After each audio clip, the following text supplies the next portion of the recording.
అందరికీ నమస్తే. నేను మీ భార్గవి. వెల్కమ్ బ్యాక్ టు అమ్మ చేతి వెంట.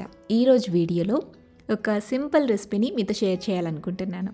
శనగల ప్రసాదాన్ని ఎలా చేసుకోవచ్చో చూపిస్తున్నాను. వినాయక చవితి, వరలక్ష్మి వ్రతం, దసరా ఇలా పండగల్లో కానీ లేదంటే గుళ్ళో ప్రసాదంగా పంచిపెట్టాలన్నా మనం ఎక్కువగా శనగల ప్రసాదాన్ని చేస్తూ ఉంటాం కదా. ఈజీగా అయిపోతుంది, త్వరగా అయిపోతుంది అండ్ టేస్టీగా చేసేయచ్చు. అయితే ఈ శనగల ప్రసాదంలో జస్ట్ 2-3 ఇంగ్రీడియంట్స్ ఎక్స్ట్రా యాడ్ చేయడం వల్ల దీని రుచి మరింత పెరుగుతుంది. మరి సింపుల్ అండ్ టేస్టీగా చేసుకుని ఈ శనగల ప్రసాదాన్ని ఎలా చేసుకోవాలో చూసిద్దామా. ఈ శనగల ప్రసాదం చేసుకోవడం కోసం ముందుగా ఒక గిన్నె తీసుకుని అందులోకి 1 కప్పు దాకా శనగలు వేసుకోండి. వీటిలోకి నీళ్లు పోసేసి రాత్రంతా నానబెట్టండి. లేదా కనీసం 4-5 గంటలైనా ఈ శనగల్ని నానబెట్టాలి.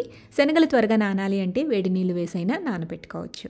అమ్మ యూజ్ చేసే ఇంకొక టిప్ ఏంటంటే ఏదైనా ఐరన్ వస్తువుని మనం నానపెట్టే శనగల్లో వేస్తే కనుక అవి త్వరగా నానుతాయట. ఇలా శనగలు చక్కగా నానిపోయాక 2-3 సార్లు నీళ్లు పోసి బాగా కడిగేసేసి నీళ్లు లేకుండా ఉంచేసి ఈ శనగల్ని ఒక కుక్కర్లోకి తీసుకోండి.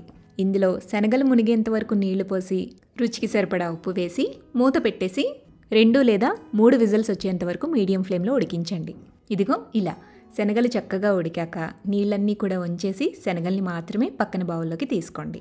ఇప్పుడు తాలింపు పెట్టుకోవడం కోసం స్టవ్ మీద ప్యాన్ పెట్టుకుని అందులో 1 టేబుల్ స్పూన్ దాకా ఆయిల్ వేసుకోండి. ఆయిల్ హీట్ అయ్యాక 1 టేబుల్ స్పూన్ దాకా పచ్చిశనగపప్పు, 1 టీ స్పూన్ దాకా మినపప్పు వేసి దోరగా పప్పుల్ని వేయించండి. పప్పులు కాస్త వేగిన తర్వాత 1 టీ స్పూన్ దాకా ఆవాలు, 1/2 టీ స్పూన్ దాకా జీలకర్ర కూడా వేసి వీటిని కూడా చిటపటలాడేంత వరకు వేయించుకోవాలి. ఇప్పుడు ఇందులోకి బాగా సన్నగా తురుముకున్న 1/2 టేబుల్ స్పూన్ దాకా అల్లం తురుము వేయండి.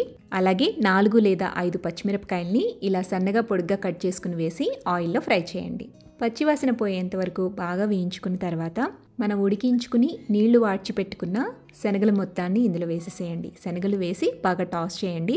ఇందులోనే 2 రెమ్మల దాకా కరివేపాకు కూడా వేసి కరివేపాకు ఫ్లేవర్ శనగలకి పట్టేంత వరకు ఒక 2 నిమిషాల పాటు గరిటెతో కలుపుతూ వేయించండి. నెక్స్ట్ ఇందులోకి 1/2 టీ స్పూన్ దాకా పసుపు వేసుకోండి. సాల్ట్ సరిపోదు అనుకుంటే చిటికెడంతా స్ప్రింకిల్ చేయండి. 1/2 టీ స్పూన్ దాకా ఇంగువ కూడా ఇందులోనే వేసేసి ఒక్కసారి టాస్ చేసి ఇక ఫైనల్గా ఇందులోకి 2 టేబుల్ స్పూన్ల దాకా పచ్చి కొబ్బరి తురుమును వేసి బాగా కలిపేసుకుని స్టవ్ ఆపి పక్కకు దించేసేయండి. ఇప్పుడు ఇందులో సన్నగా తరిగి పెట్టుకున్న కొత్తిమీరతో గార్నిష్ చేసుకుంటే ఎంతో రుచిగా కమ్మని వాసనతో క్షణాల్లో శనగల ప్రసాదం రెడీ అయిపోతుంది. ఈ ప్రసాదాన్ని దేవునికి నైవేద్యంగా పెట్టచ్చు, గుళ్ళో ప్రసాదంగా పంచిపెట్టచ్చు. అయితే దీన్ని మరింత రుచిగా గుగ్గిళ్ళ అని పేరు పెట్టకుండా పిల్లలు సైతం ఇష్టంగా తినే విధంగా ఈవినింగ్ స్నాక్లా చట్పటాగా మనం ఇంట్లో చేసుకుని తినాలి అంటే గనక సన్నగా కట్ చేసి పెట్టుకున్న ఉల్లి తరుగు పైన వేసుకుని కొద్దిగా చాట్ మసాలా, నిమ్మరసం కూడా పిండుకుని తింటే చాలా చాలా బాగుంటుంది. పిల్లలైతే ఇక వదలకుండా ఇష్టంగా తినేస్తారు. మరి ఈ సింపుల్ అండ్ టేస్టీ శనగల ప్రసాదాన్ని మీరు కూడా ఇంట్లో తప్పకుండా ట్రై చేయండి. ట్రై చేసి టేస్ట్ చేశాక మీ ఫీడ్బ్యాక్ని నాతో షేర్ చేయడం మర్చిపోవద్దు. వీడియో నచ్చితే లైక్ చేయండి, మీ ఫ్రెండ్స్కి రిలేటివ్స్కి షేర్ చేయండి. మరిన్ని టేస్టీ సింపుల్ క్విక్ రెసిపీస్ కోసం అమ్మ చేతి వంట ఛానల్ని సబ్స్క్రైబ్ చేయండి.